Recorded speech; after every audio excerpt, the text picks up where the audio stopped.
can imagine, this is a very emotional moment for me.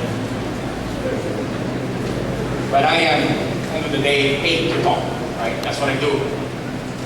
So I will get emotional, and forgive me if I do, but I will get through this and let me deliver the speech that I prepared for you.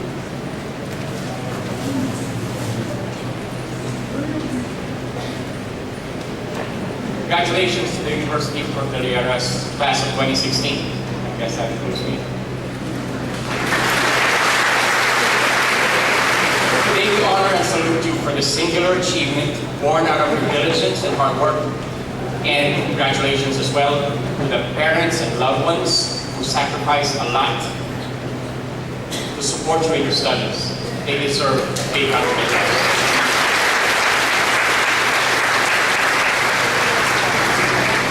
My name is Dela Peña. I join you today as one of the candidates for graduation, and a lot of it depends on how well I do today. I'm here on the shoulders of family, friends, colleagues, people who believed in me, a college dropout with small pockets with big dreams of using technology to enhance the lives of people. I'm an underdog. But first and foremost, I am a fan. I'm a raving fan of this institution. Imagine if 3 years of this institution can take me to Vice President of Operations. What more could I have been if I had completed my course early?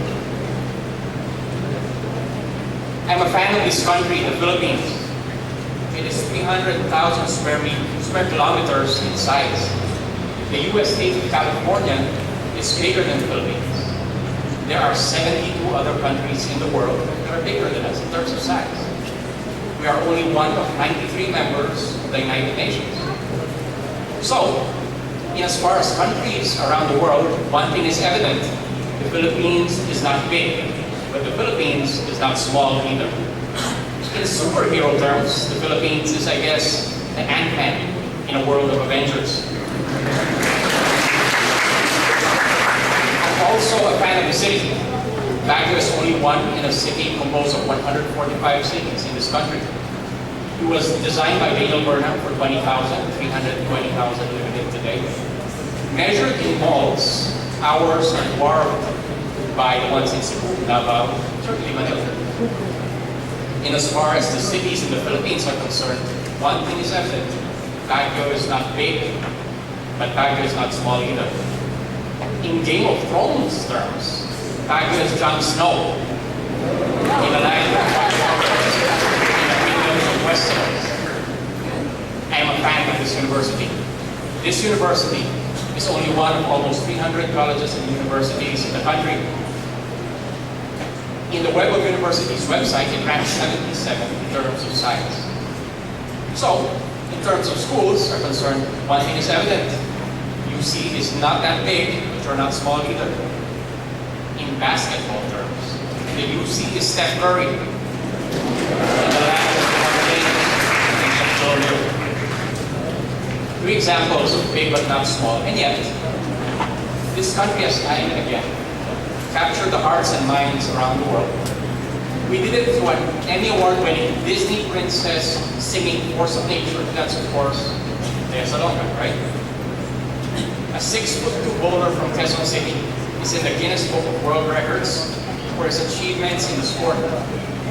He's a legend whose life-size image is at the entrance of the World Bowling Hall of Fame. That is, of course, Paeng Nepomuceno. A boxer from Sarangani province has pumped millions of liters of adrenaline through people's veins as he tore through and won championships in 8 different divisions, and is considered to be one of the best boxers to ever live. You all know who that is, right? Baguio.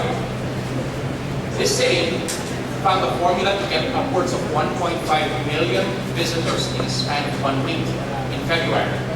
It's that festival called Commencement, the flower festival, right? This university has produced world-beating graduates, a legion of board and bar top-notchers, including 2 first-placers, and based on its culture and organization, it's going to happen again. It's bound to. I am a fan. I'm a raving fan because this country, this city, this university is world-class.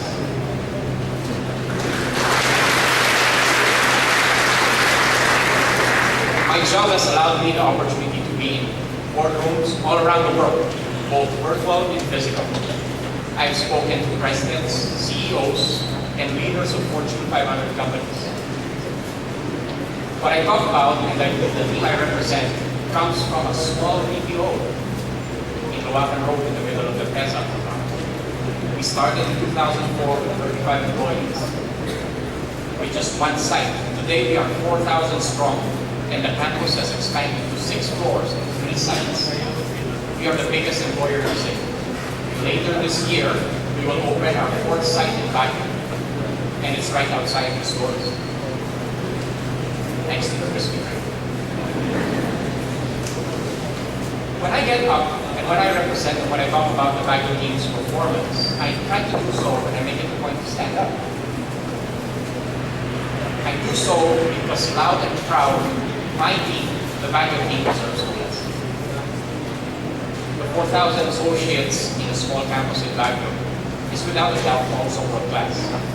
Competing against sites all around the world, without exception, the team is ranked either number 1 or number 2 in all of the programs we support. Theodore Roosevelt spoke about talking softly but carrying a big stick. It's a much different context for sure.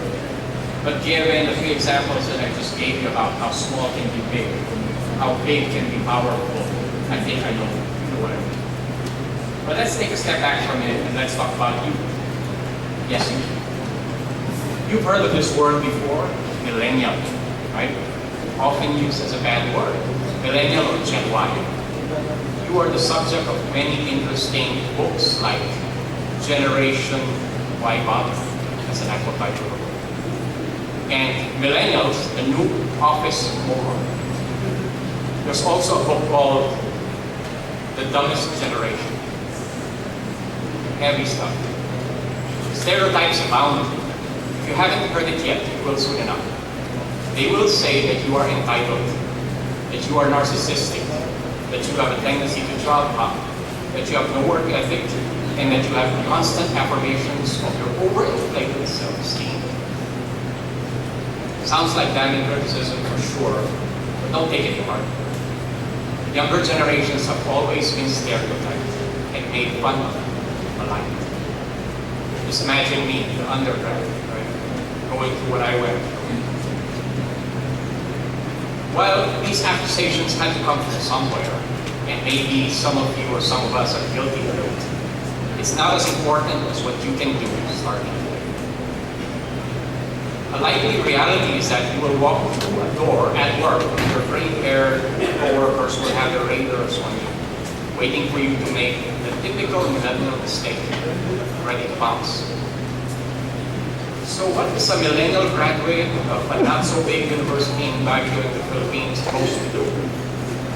Are you doing it? Heck no. Do not play to their low expectations. Defy them. Use it to your advantage. You may not be big. You are not small. You can be strong. You can be powerful.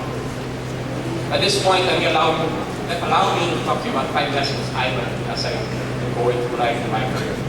You okay with that? Lesson number 1. Find what you love and give it all you got. Don't stop until you find your fit, your niche. This next statement is something you've probably heard often enough, but let me say it just again. Find what you love to do and you will never have to work. Why? Because if you love what you do, work becomes fun. It's easier and surmountable. Any challenge is easier and surmountable when confronted if you love what you do. You cannot but be good, if not excellent, in it if you love what you do. Go the distance, take that extra mile, and always deliver more than you promise. Lesson number 2, work smarter. Nothing beats good old passion, hard work. But these days, working hard is not enough. You have to work smarter by finding innovative ways to do things faster and more efficiently. Keep up with technological advances in this increasingly digital age, or be left behind. How do you keep that edge when every other young man and woman seems to be tech and social media savvy? We know the answer to this. Work smarter. Lesson number 3. Be a leader who builds and nurtures relationships. If you want to succeed, you cannot just be somebody in the crowd. You have to stand above the throng. You've got to stand out, not just by being exceptional at work, but by leading, inspiring, and influencing others. Remember that being a leader does not mean dominating others and bossing them around. To earn their following, you have to first earn their respect. No employee, entrepreneur, or businessman has made it without the help and support of others. Invest in relationships as this will sustain you, especially when the going gets rough. Learn to empathize and build an emotional connection with people. Show genuine concern for others. Malasakit is what we call it, right? People don't care how much you know until they know how much you care. Lesson number 4. Rise above adversity. Your real adult life begins after college. The professional, corporate, and business world is ripe with far greater challenges and adversity. And when they come, summon your innate ability to learn and surmount these challenges. Get up as soon as you can and emerge stronger. Some months back, the Facebook CEO, Sheryl Sandberg, shared with the graduating students of the University of California, also UC, how she dealt with the sudden loss of her husband that devastated her and almost to the point of paralysis. Allow me to quote Sheryl Sandberg when she said, "You are not born with a fixed amount of resilience. Like a muscle, you can build it up. Draw on it when you need it. In that process, you will figure out who you really are. And draw on it when you need it. In that process, you will figure out who you really are. You just might become the very best version of yourself." Finally, lesson number 5, keep your integrity. Dream big, enjoy life, but always, always, always be fair. Never compromise on integrity. Success that is not well earned is fleeting and is shallow. And one more thing before I end, I'm sure the timing of your graduation is not lost upon you. The elections just finished. You join the nation's workforce at the most crucial time in the period of our history. Unleash your potential. Be passionate and make a difference and help bring about meaningful change and genuine progress to the beautiful region and talented people. You can begin by simply being good, productive, and responsible. David and Goliath stories happen every day. If you read Malcolm Gladwell's book of the same title, things are not always what they seem. It certainly was not the case for David and Goliath themselves. David, with his slingshot, was actually at an advantage, not at a disadvantage, an advantage against the giant Goliath, who, if you were to parse the story, shouted at David to come closer because his giganticism was a medical condition called acromegaly, where one of the symptoms is blurred vision. So he said, "Why do you come to me with sticks?" David actually only had one stick. The same thing that made him look like an unbeatable warrior, his Goliath, was actually a weakness. He literally did not see the stone accurately coming at him at the speed of a bullet from a modern handgun. Neither his size nor his multiple layers of armor was going to save him from a well-placed shot to an unprotected part of his head. Graduates, you may not be big, but you are not small. You can be powerful. Be the David. Good afternoon. May the force be with you.